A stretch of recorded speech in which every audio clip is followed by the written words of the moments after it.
Hi, welcome to another night of Fireplace Tales. Let's get cozy, and may the story begin.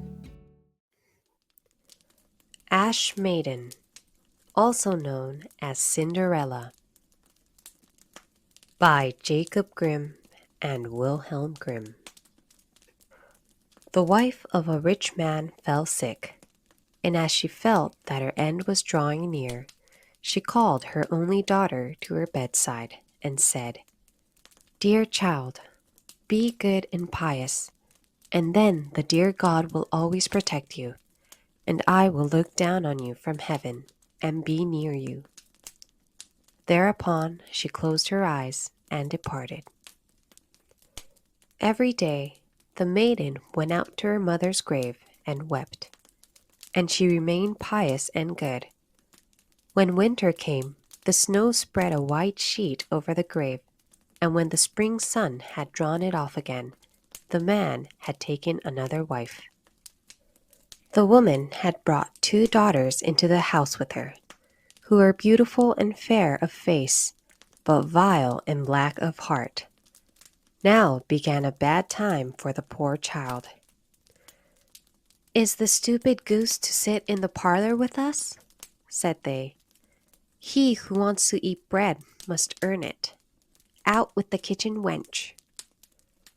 They took her pretty clothes away from her, put an old gray bedgown on her, and gave her wooden shoes. "Just look at the proud princess. How decked out she is!" they cried and laughed, and led her into the kitchen.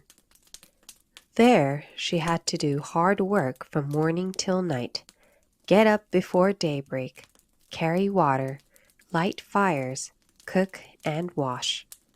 Besides this, the sisters did her every imaginable injury. They mocked her and emptied her peas and lentils into the ashes, so that she was forced to sit and pick them out again. In the evening, when she had worked till she was weary, she had no bed to go to, but had to sleep by the fireside in the ashes. And as on that account, she always looked dusty and dirty, they called her Ash Maiden. It happened once that the father was going to the fair, and he asked the 2 daughters what he should bring back for them. "Beautiful dresses," said one. "Pearls and jewels," said the second. "And you, Ash Maiden?" said he. "What will you have?" "Father, break off for me the first branch which knocks against your hat on your way home." So he bought beautiful dresses, pearls, and jewels for the 2 daughters, and on his way home, as he was riding through a green thicket, a hazel twig brushed against him and knocked off his hat. Then he broke off the branch and took it with him. When he reached home, he gave the 2 daughters the things which they had wished for, and to Ash Maiden he gave the branch from the hazel bush. Ash Maiden thanked him, went to her mother's grave, and planted the branch on it, and wept so much that the tears fell down on it and watered it. It grew, however, and became a handsome tree. Thrice a day Ash Maiden went and sat beneath it, and wept and prayed, and a little white bird always came on the tree. And if Ash Maiden expressed a wish, the bird threw down to her what she had wished for. It happened that the king gave a feast, which was to last 3 days. To it all, the beautiful young girls in the country were invited, in order that his son might choose himself a bride. When the 2 sisters heard that they too were to appear among the number, they were delighted. They called Ash Maiden and said, "Comb our hair, brush our shoes, and fasten our buckles, for we are going to the feast at the king's palace." Ash Maiden obeyed, but wept, because she too would have liked to go with them to the dance, and she begged her mother to allow her to do so. You go, Ash Maiden? Said she. You are dusty and dirty, and would go to the feast? You have no clothes and shoes, and yet would dance. As, however, Ash Maiden went on asking, the mother at last said, I have emptied a dish of lentils into the ashes for you. If you have picked them out again in 2 hours, you shall go with us. The maiden went through the back door into the garden and called, You tame pigeons, you turtle doves, and all you birds beneath the sky, come and help me to pick the good into the pot, the bad into the crop. Then 2 white pigeons came in by the kitchen window, and afterward the turtle doves, and at last all the birds beneath the sky came whirring and crowding in, and alighted amongst the ashes. And the pigeons nodded with their heads, and began, pick, pick, pick, pick. And the rest began also, pick, pick, pick, pick, and gathered all the good grains into the dish. Hardly had 1 hour passed before they had finished, and all flew out again.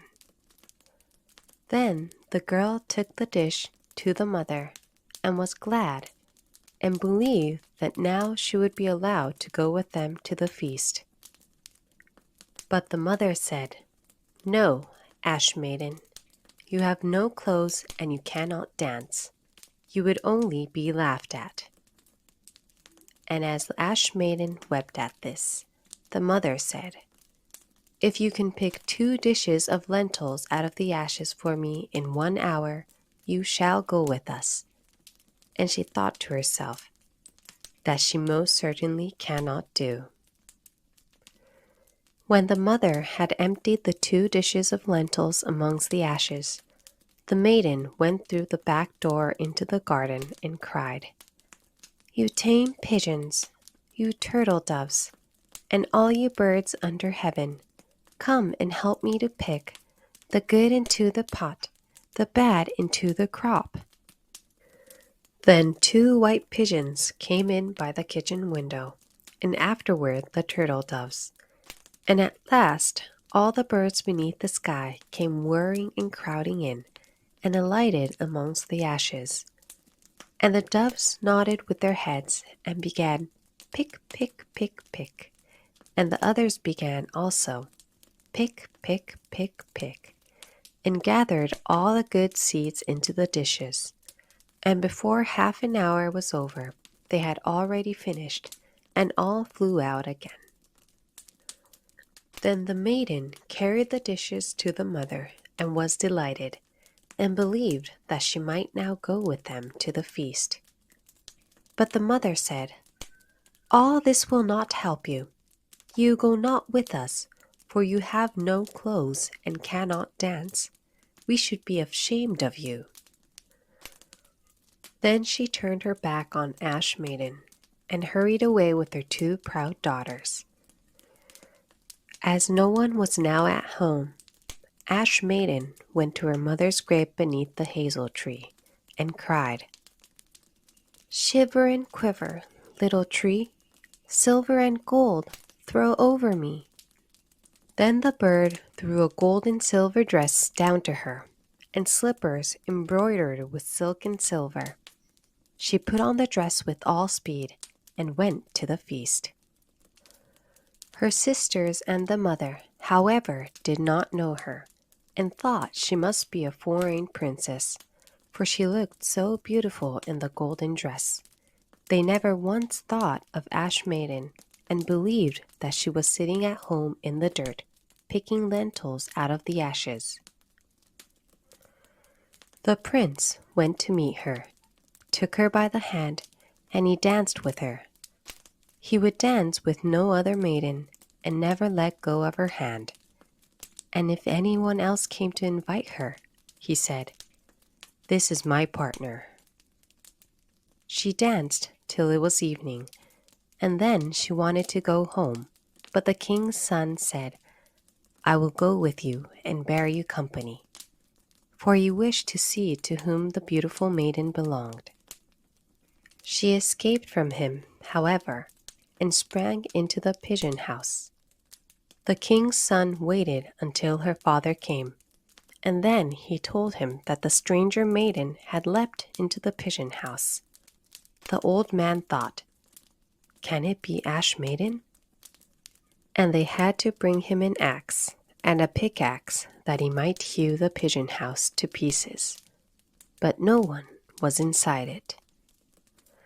And when they got home, Ash Maiden lay in her dirty clothes among the ashes, and a dim little oil lamp was burning on the mantelpiece. For Ash Maiden had jumped quickly down from the back of the pigeon house and had run to the little hazel tree. There she had taken off her beautiful clothes and laid them on the grave, and the bird had taken them away again. Then she had placed herself in the kitchen amongst the ashes, in her grey gown. Next day, when the feast began afresh, and her parents and the sisters had gone once more, Ash Maiden went to the hazel tree and said, "Shiver and quiver, little tree, silver and gold throw over me." Then the bird threw down a much more beautiful dress than on the preceding day, and when Ash Maiden appeared at the feast in this dress, everyone was astonished at her beauty. The king's son had waited until she came, and instantly took her by the hand and danced with no one but her. When others came and invited her, he said, "She is my partner." When evening arrived, she wished to leave, and the king's son followed her, and wanted to see into which house she went. But she sprang away from him, and into the garden behind the house. Therein stood a beautiful tall tree on which hung the most magnificent pears. She clambered like a squirrel, so nimbly between the branches, that the king's son did not know where she was gone. He waited until her father came, and said to him, "The stranger maiden has escaped from me, and I believe she has climbed up the pear tree." The father thought, "Can it be Ash Maiden?" and had an axe brought and cut the tree down, but no one was on it. And when they got into the kitchen, Ash Maiden lay there amongst the ashes, as usual, for she had jumped down on the other side of the tree, had taken the beautiful dress to the bird on the little hazel tree, and had put on her grey gown. On the third day, when the parents and sisters had gone away, Ash Maiden went once more to her mother's grave, and said to the little tree, "Shiver and quiver, little tree, silver and gold throw over me." And now the bird threw down to her a dress which was more splendid and magnificent than any she had yet had, and the slippers were golden. And when she went to the feast in the dress, no one knew how to speak for astonishment. The king's son danced with her only, and if anyone invited her to dance, he said, "She is my partner." When evening came, Ash Maiden wished to leave, and the king's son was anxious to go with her. But she escaped from him so quickly that he could not follow her. The king's son, however, had caused the whole staircase to be smeared with pitch, and there, when she ran down, had the maiden's left slipper remained sticking. The king's son picked it up, and it was small and dainty, and all golden. Next morning, he went with it to the father, and said to him, "No one shall be my wife, but she whose foot this golden slipper fits." Then were the two sisters glad, for they had pretty feet. The eldest went with the shoe into her room, and wanted to try it on, and her mother stood by. But she could not get her big toe into it, for the shoe was too small for her. Then her mother gave her a knife, and said, cut the toe off. When you are queen, you will have no more need to go on foot. The maiden cut the toe off, forced the foot into the shoe, swallowed the pain, and went out to the king's son. Then he took her on his horse as his bride, and rode away with her.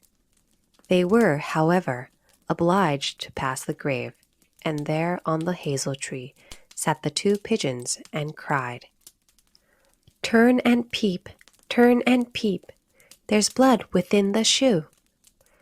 "The shoe, it is too small for her, the true bride waits for you." Then he looked at her foot, and saw how the blood was streaming from it. He turned his horse round, and took the false bride home again, and said she was not the true one, and that the other sister was to put the shoe on.